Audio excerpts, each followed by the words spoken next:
Kita ke informasi lainnya, berantas praktik prostitusi, Kemensos berkaca pada keberhasilan Swedia. Sanksi tidak hanya diberikan kepada mucikari, tetapi juga pengguna jasa prostitusi.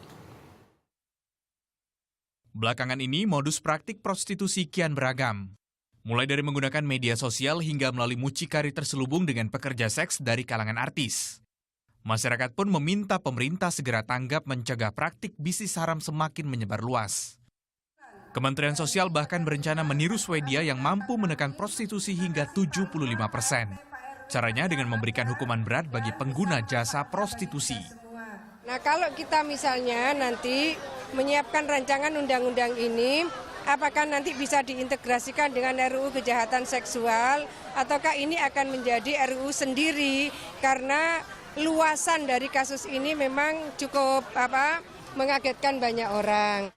Kementerian Komunikasi dan Informatika mengakui pemberantasan prostitusi terselubung bukan perkara mudah. Pasalnya, transaksi dengan alat komunikasi lebih sulit dilacak daripada menggunakan jaringan sosial.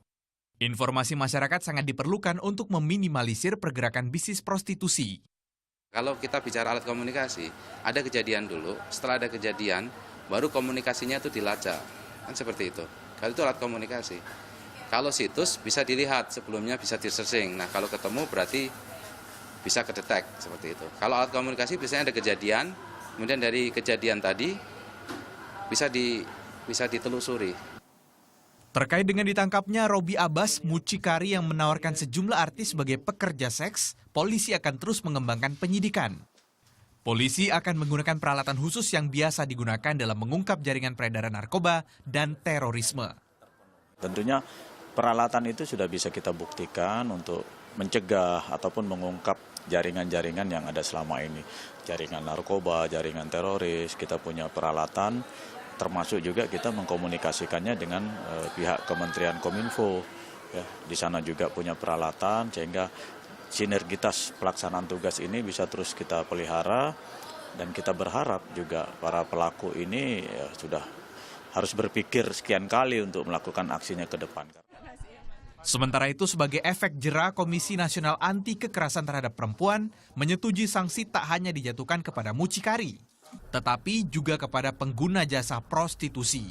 Orang pemberi itu punya uang, dia bisa cari kemanapun gitu. Jadi kalau kita mau